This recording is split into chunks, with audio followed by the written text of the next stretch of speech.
Gresham and welcome back to Gresham Reads Graceling by Kristen Cashore. I hope you all enjoyed the previous episode, the previous chapter, as I found the introduction to the character Katsa to be quite interesting.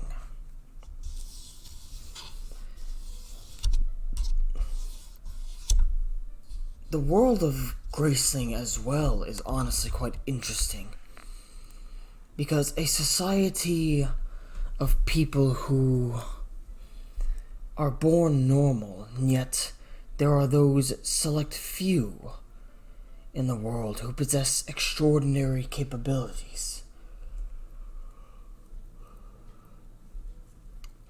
And one of them is a young woman with an extraordinary talent that honestly places her apart from everyone else. A grace for killing, it seems.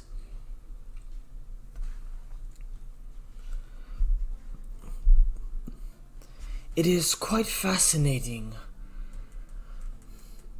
to think that such a variety of abilities exists. But enough of me rambling. Let us continue with Chapter 2. It was a land of 7 kingdoms. 7 kingdoms and 7 thoroughly unpredictable kings. Why, in the name of all that was reasonable, would anyone kidnap Prince Tealif, the father of the Lined King? He was an old man. He had no power. He had no ambition. He wasn't even well.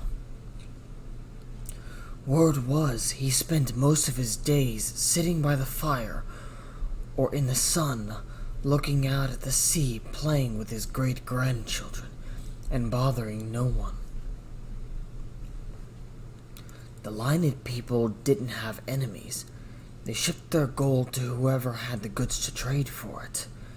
They grew their own fruit and bred their own game. They kept to themselves on their island, an ocean removed from the other 6 kingdoms. They were different. They had a distinctive dark-haired look and distinctive customs, and they liked their isolation. King Roar of Lined was the least troublesome of the 7 kings. He made no treaties with the others, but he made no war, and he ruled his own people fairly. That the council's network of spies had traced King Roar's father to King Murgon's dungeon in Sunder answered nothing. Murgon tended not to create trouble among the kingdoms, but often enough he was a party to the trouble, the agent of another man's crime, as long as the money was good. Without a doubt, someone had paid him to hold the Lined grandfather. The question was, who? Katsa's uncle, Randa, King of the Midlands, was not involved in this particular trouble. The council could be certain of this, for Ol was Randa's spy master and his confidant. Thanks to Ol, the council knew everything there was to know about Randa. In truth, Randa usually took care not to involve himself with the other kingdoms. His kingdom sat between Estil and Wester on one axis, and between Nander and Sunder on the other. It was a position too tenuous for alliances.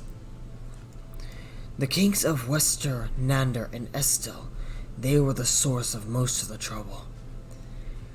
They were cast from the same hot-headed mold, all ambitious, all envious, all thoughtless and heartless and inconstant. King Byrne of Wester and King Drowden of Nander might form an alliance and pummel Estel's army on the northern borders, but Wester and Nander could never work together for long. Suddenly, one would offend the other, and Wester and Nander would become enemies again, and Estel would join Nander to pound Wester. And the kings were no better to their own people than they were to each other's. Katza remembered the farmers of Estel that she and all had lifted secretly from their makeshift prison in a cowshed weeks before. Estelian farmers who could not pay the teeth to their king Thigpen, because Thigpen's army had trampled their fields on its way to raid a Nandarin village. Thigpen should have been the one to pay the farmers. Even Randa would have conceded this, had his own army done the damage. But Thigpen intended to hang the farmers for non-payment of the tithe. Yes, Byrne, Drowden, and Thigpen kept the council busy. It had not always been like this. Wester, Nander, Estel, Sunder, and the Midlands, the 5 inner kingdoms, had once known how to coexist peacefully. Centuries back, they had all been of the same family, ruled by 3 brothers and 2 sisters who had managed to negotiate their jealousies without resorting to war. But any acknowledgement of that old family bond was long gone now. The kingdom's people were at the mercy of the natures of those who rose to be their rulers. It was a gamble, and the current generation did not make for a winning hand. The 7th kingdom was Monsi. Or is it Moncia? I believe it might be Monsi. The mountain set Monsi apart from the others, as the ocean did for Lyned. Lek, king of Monsi, was married to Ashen, the sister of King Roar of Lyned. Lek and Roar shared a dislike for the squabbles of the other kingdoms. But this didn't forge an alliance, for Monsi and Lyned were too far removed from each other, too independent, and too uninterested in the doings of the other kingdoms. Not much was known about the Monsian court. King Lek was well liked by his people, and had a great reputation for his kindness to children, animals, and all helpless creatures. The Monsian queen was a gentle woman. Word was she'd stopped eating the day she'd heard of the Lyned grandfather's disappearance. For of course, the father of the Lyned king was her father as well. It had to be Wester or Nander or Estel who had kidnapped the Lyned grandfather. Katza could think of no other possibility, unless Lyned itself was involved. A notion that might seem ridiculous if it hadn't been for the Lyned man in Murgon's court. His jewelry had been rich. He was a noble of some sort, and any guess of Murgon's warranted suspicion. Katza didn't feel he was involved.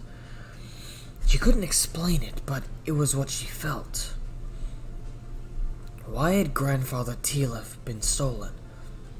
What conceivable importance could he have? They reached Randa City before the sun did, but only just.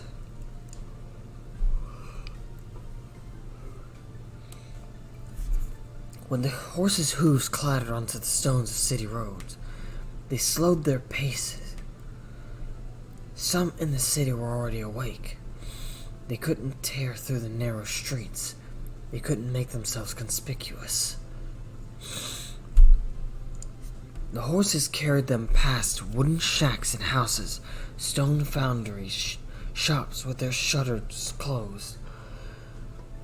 The buildings were neat, and most of them had recently been painted. There was no squalor in Randa City. Randa didn't tolerate squalor. When the streets began to rise, Katza dismounted. She passed her reins to Gideon and took the reins of Teal's horse. Gideon and Ol turned down a street that led east to the forest, leading Katza's horse behind them. This was the arrangement. A grandfather on horseback and a boy at his side climbing to the castle were less likely to be noticed than 4 horses and 4 riders. Ol and Gideon would ride out of the city and wait for her in the trees. Katza would deliver Teal'c to Prince Raffin through the high doorway in the defunct section of the castle wall, the existence of which Ol kept carefully from Randa's notice. Katza pulled the old man's blankets more firmly around his head. It was still fairly dark, but if she could see the hoops in his ears, then Other would be able to see them as well. He lay on the horse, a huddled shape. Whether asleep or unconscious, she did not know. If he was unconscious, then she couldn't think how they were going to manage the last leg of the journey, up a crumbling staircase in Randa's wall, where the horse couldn't go. She touched his face. He shifted and began to shiver again. "You must wake, Lord Prince. I can't carry you up the steps to the castle." The gray light reflected in his eyes as they opened. His voice shook with coldness. "Where am I?" "This is Randa City in the Midlands," she said. "We are almost to safety." "I didn't think Randa the type to conduct rescue missions." She hadn't expected him to be so lucid. He isn't. "Well, I'm awake. You'll not have to carry me. The Lady Katza, is it?" "Yes, Lord Prince." "I've heard you have one eye green as the midland grasses, and the other eye blue as the sky." "Yes, Lord Prince." "I've heard you could kill a man with a nail of your smallest finger." She smiled. "Yes, Lord Prince." "Does it make it easier?" She squinted at his form, hunched in the saddle. "I don't understand you." "To have beautiful eyes, does it lighten the burden of your grace to know you have beautiful eyes?" She laughed. "No, Lord Prince. I'd happily do without both." "I suppose I owe you my gratitude," he said, and then settled into silence. She wanted to ask, "For what? From what we have rescued you?" But he was ill and tired, and he seemed asleep again.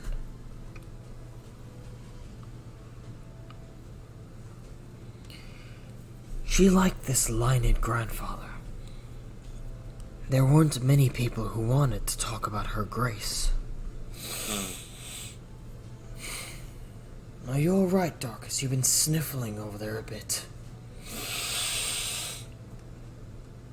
"Yeah, I just got a bit of stuffed up sinus again."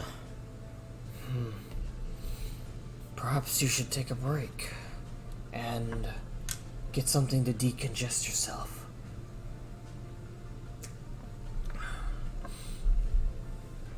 "No, I think I'm good.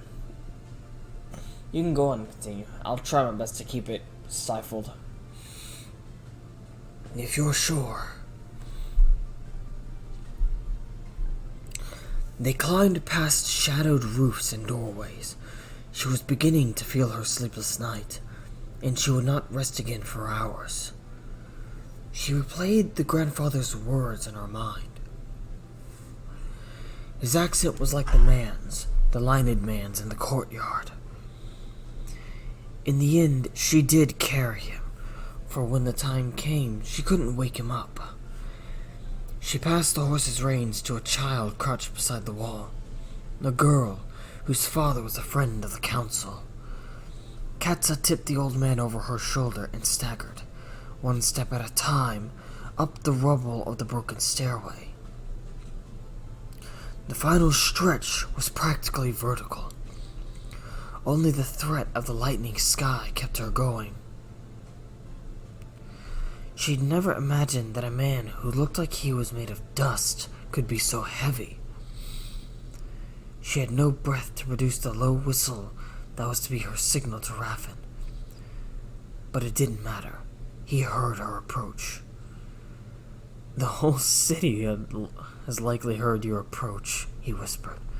"Honestly, Kat, I wouldn't have expected you to be capable of such a racket."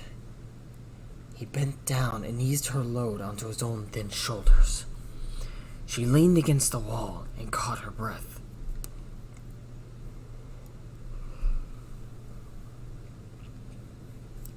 "My grace doesn't give me the strength of a giant," she said.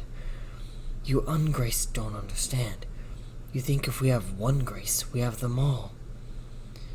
I've tasted your cakes, and I remember the needlework you used to do. I've no question a good number of graces have passed you over." He laughed down at her in the gray light, and she smiled back. "It went as planned?" She thought of the lion in the courtyard. "Yes, for the most." "Go now," he said, "and safely. I'll take care of this one." He turned and crept inside with his living bundle. She raced down the broken steps and slipped onto a pathway leading east. She pulled her hood low and ran toward the pink sky.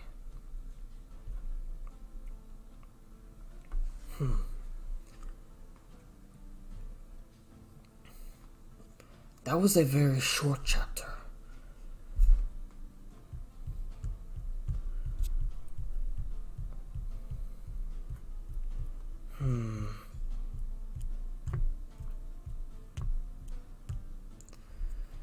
I believe I'll read the next chapter as well. So, Chapter 3.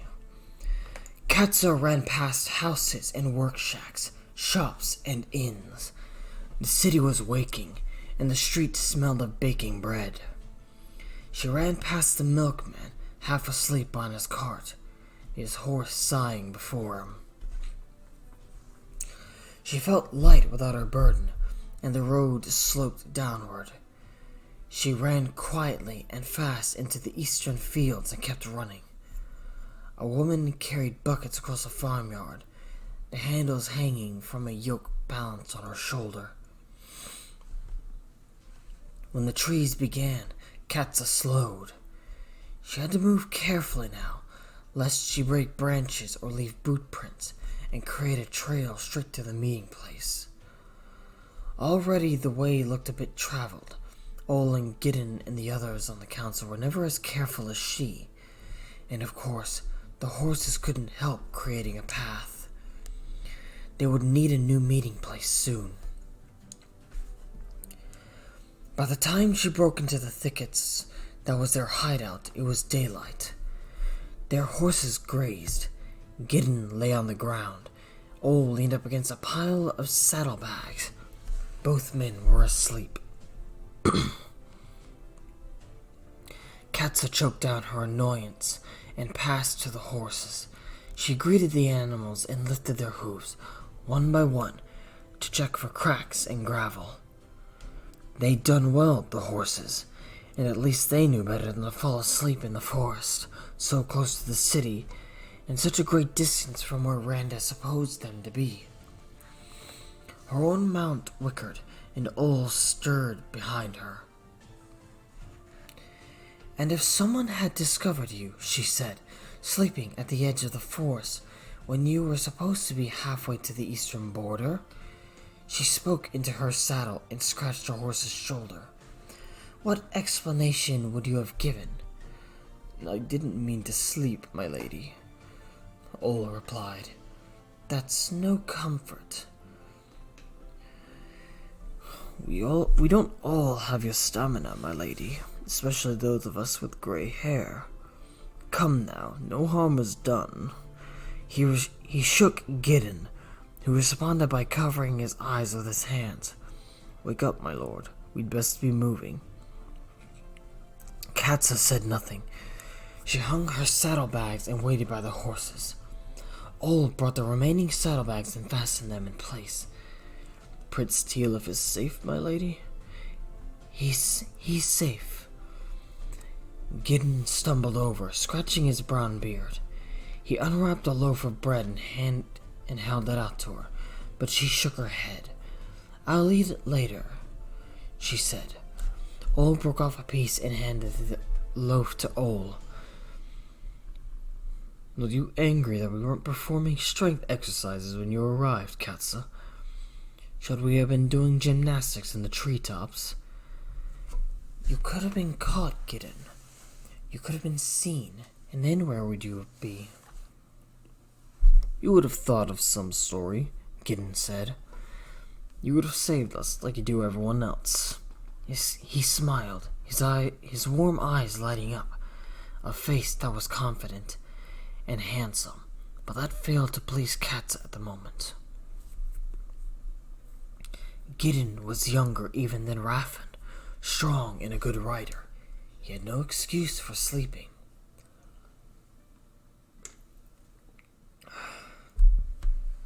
Come, my lord, let's eat our bread in the saddle, otherwise our lady will leave without us. She knew they teased her. She knew they thought her too critical, but she also knew she wouldn't have allowed herself to sleep when it was unsafe to do so. Then again, they would never have allowed the Graceling line to live.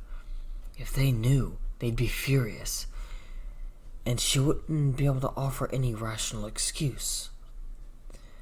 They wound their way to one of the forest paths that paralleled the main road and set out eastward. They pulled their hoods low and pushed the horses hard. After a few minutes, the pounding of hooves surrounding her, Katza's irritation diminished. She couldn't be worried for long when she was moving. The forests of the southern Midlands gave way to hills, low hills at first, that would grow as they neared Estill. They stopped only once, at midday, to change their horses at a secluded inn that had offered its services to the council. With fresh horses, they made good time, and by nightfall they approached the Estillan border. With an early start, they could reach the Estill estate that was their destination by mid-morning to do their business for Randa, and then turn back. They could travel at a reasonable pace and still return to Randa before nightfall of the following day, which was when they were expected. And then Katza would know whether Prince Raffen had learned anything from the Lined grandfather. They made camp at an enormous rock crag that broke through the base of one of the eastern hills. There was a chill to the night, but they decided against a fire. Mischief hid in the hills along the Estillan border, and though they were safe with two sworded men and Katza, there was no reason to attract trouble. They ate a supper of bread, cheese, and water from their flasks, and then they climbed into their bedrolls. I'll sleep well tonight.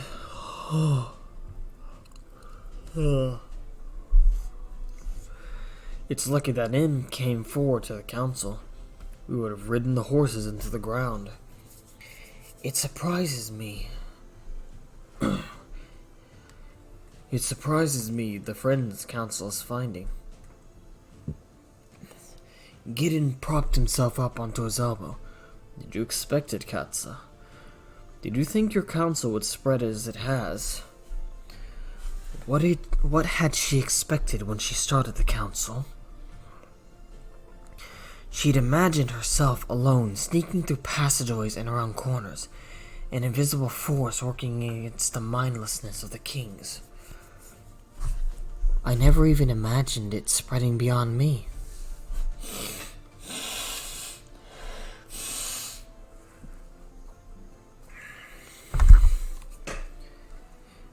And now we have friends in almost every kingdom, Gideon said. People are opening their homes. Did you know that one of the Nandarin border lords brought an entire village behind his wall when the council learned of a Western raiding party? The village was destroyed, but every one of them lived. He settled down onto his side and yawned again. It's heartening. The council does some good. Katza lay on her back and listened to the men's steady breathing. The two horses, too, slept. The horses, too, slept, but not Katza. 2 days of hard riding and a sleepless night between, and she was awake. She watched clouds flying across the sky, blotting out the stars and revealing them again. The night air puffed and set against the hill grass, and set the hill grass rustling. The first time she'd hurt someone for Randa had been in a border village not far from this camp.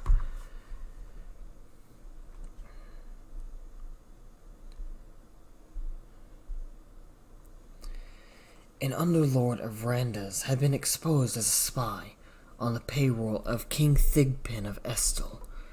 The charge was treason, and the punishment was death. The underlord had fled toward the Estilan border. Katza had been all of 10 years old.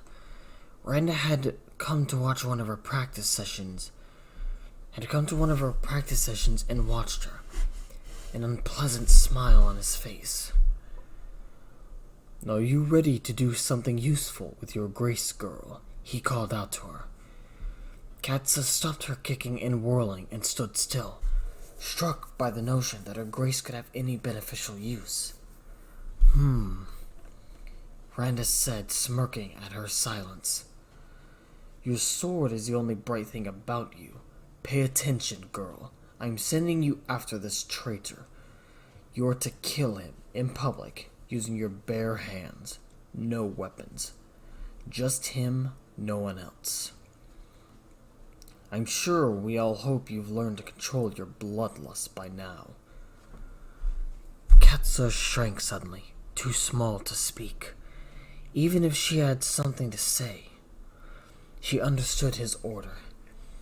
He refused her the use of weapons because he didn't want the men to die cleanly. Randa wanted a bloody, anguished spectacle, and he expected her to furnish it. Katza set out with Ol and a convoy of soldiers. When the soldiers caught the underlord, they dragged him to the square of the nearest village, where a scattering of startled people watched, slack-jawed. Katza instructed the soldiers to make the man kneel. In one motion, she snapped his neck. There was no blood. There was no more than an instant's pain. Most of the crowd didn't even realize what had happened. When Randa heard what she had done, he was angry. Angry enough that he had called her to his throne room. He looked down at her from his raised seat, his eyes blue and hard. His smile nothing more than a baring of teeth. What's the point of a public execution, he said, if the public misses the part where the fellow dies? I can see that when I give orders, I shall have to compensate for your mental ineptitude. After that, his commands included specifics, blood and pain, for this or that length of time. There was no way around what he wanted. The more Katza did it, the better she got at it, and Randa got what he wished, for her reputation spread like a cancer. Everyone knew what came to those who crossed King Randa of the Midlands. After a while, Katza forgot about Defiance. It became too difficult to imagine. On their many travels to perform Randa's errands, Ol told the girl of things Randa's spies learned when they crossed into other kingdoms. Young girls had disappeared from an Estilan village and reappeared weeks later in a Western...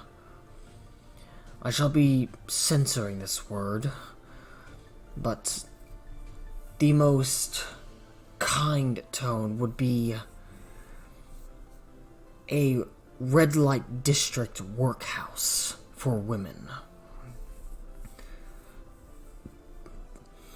A man held in a Nandarin dungeon as punishment for his brother's thievery, for his brother was dead and someone had to be punished. A tax that the king of Wester had decided to levy on the villages of Estil, a tax Wester's soldiers saw fit to collect by slaying Estilan villagers and emptying their pockets.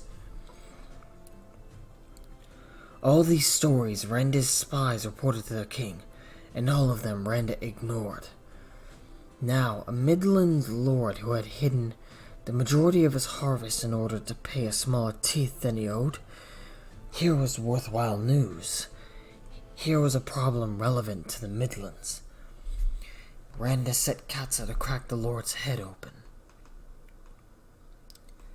Katza couldn't say where the notion had come from, but once it pushed its way into her mind, it would not leave. What might she be capable of if she acted of her own volition and outside Randa's domain? It was something she thought about, something to distract herself as she broke fingers for Randa and twisted men's arms from their sockets. And the more she considered the question, the more urgent it became, until she thought she would blaze up and burn from the frustration of not doing it.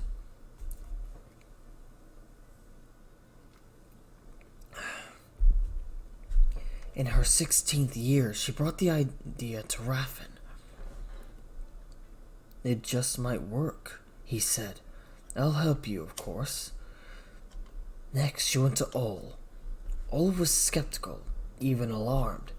He was used to bringing his information to Randa, so Randa could decide what action to take.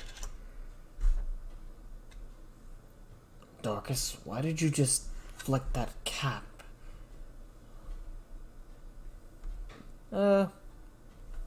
Dunno. Just was squeezing it in my hand and just flicked out of my fingers. I see.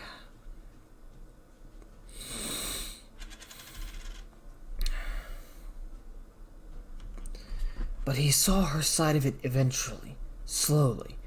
Once he understood that Katza was determined to do this thing with or without him, and once he convinced himself that it would do the king no harm not to know every move his spy master made.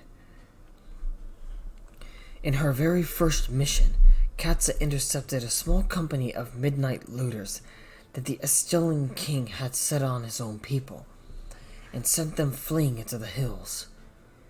It was the happiest and headiest moment of her life. Next, Katza and Ol rescued a number of Western boys enslaved in a Nandarin iron mine. One or two more escapades, and the news of their missions began to trickle into useful channels. Some of Ol's fellow spies joined the cause, and one or two underlords at Randa's court, like Gideon, Ol's wife Bertol, and other women of the castle. They established regular meetings that took place in secluded rooms.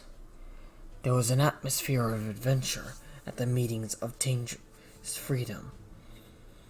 It felt like play, too wonderful, Katza thought sometimes, to be real. Except that it was real. They didn't just talk about subversion, they planned it and carried it out. Inevitably, over time, they attracted allies outside the court. The virtuous among Randa's border lords, who were tired of sitting around while neighboring villages were plundered. Lords from the other kingdoms and their spies. And bit by bit, the people, innkeepers, blacksmiths, farmers, everyone was tired of the fool kings. Everyone was willing to take some small risk to lessen the damage of their ambition and disorder and lawlessness. Tonight, in our camp on the Estilum border, Katza blinked at the sky, wide awake, and thought about how large the council had become, how fast it had spread, like one of the vines in Randa's forest. It was out of her control now. Missions were carried out in the name of the council in places she'd never been, without her supervision, and all of it had become dangerous. One careless word spoken by the child of some innkeeper, one lucky encounter across the world between two people she'd never met, and everything would come crashing down. Her missions would end. Randa would see to it. And then, once again, she would be no more than the king's strong-arm. She shouldn't have trusted this strange Lionid. Katza had crossed her arms over her chest and stared at the stars. She would like to take her horse and race around the hills in circles.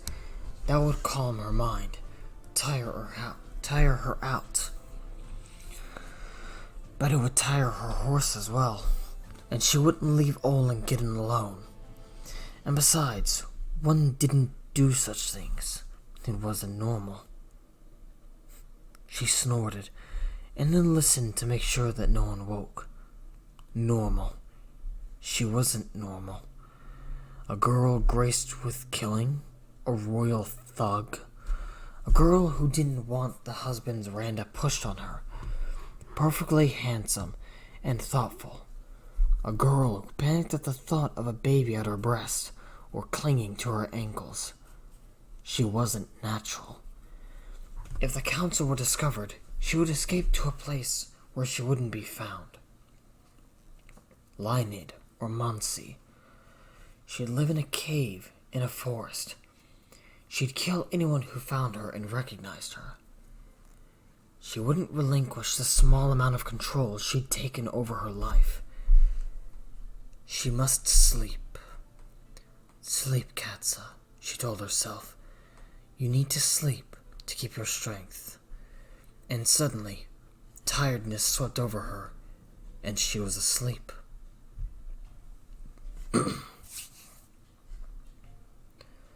Well, that was chapters 2 and 3. I hope you all enjoyed this. I find the world building of this to be fascinating. The dynamics of the 7 kings have been explained thoroughly, though the king of Monsia Lek was less so, as there is not much information about him.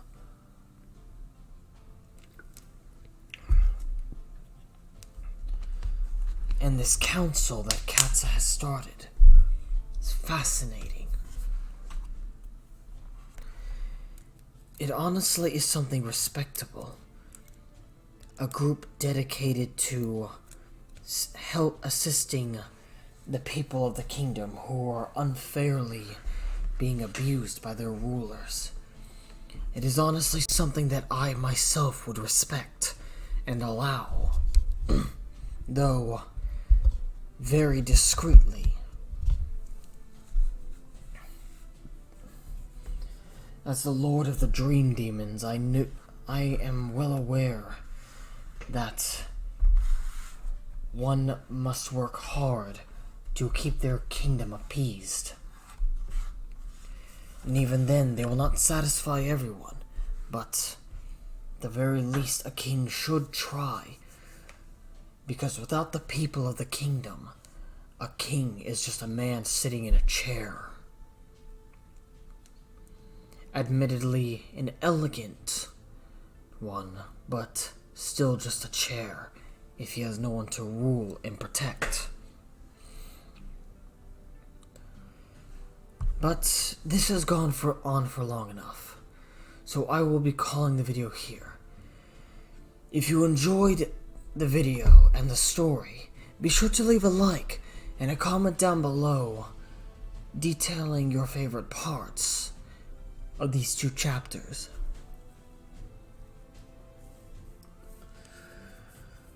And if you enjoy the content we provide, subscribe and hit the notification bell so you know when content is uploaded on Darkus' channel. Also, if you enjoy my reading series, feel free to check my gaming series as well. I have done some of Slime Rancher, and currently I am doing Call of Cthulhu Dark Corners of the Earth. Though I will say this, Darkus and I have agreed to stop Slime Rancher for one simple purpose. It is an experiment to see what the new Kappa regulations will do to our channel.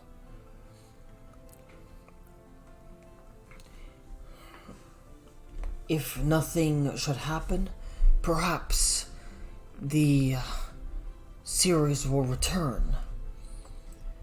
If something does happen, well, what will happen will depend on the results of the Kappa guidelines.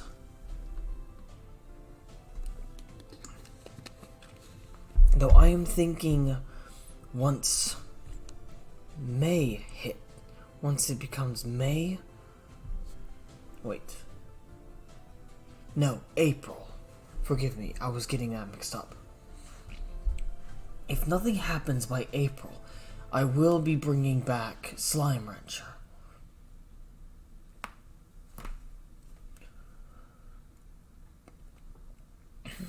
But I believe that will be all, so I thank you all so much for watching. If you enjoyed the video, be sure to leave a like and a comment. No, I already said this. Forgive me. My mind seems to be a little scattered at the moment, so forgive me. I will be calling the video here. Thank you all so much for watching. I am Gresham, and I am signing out.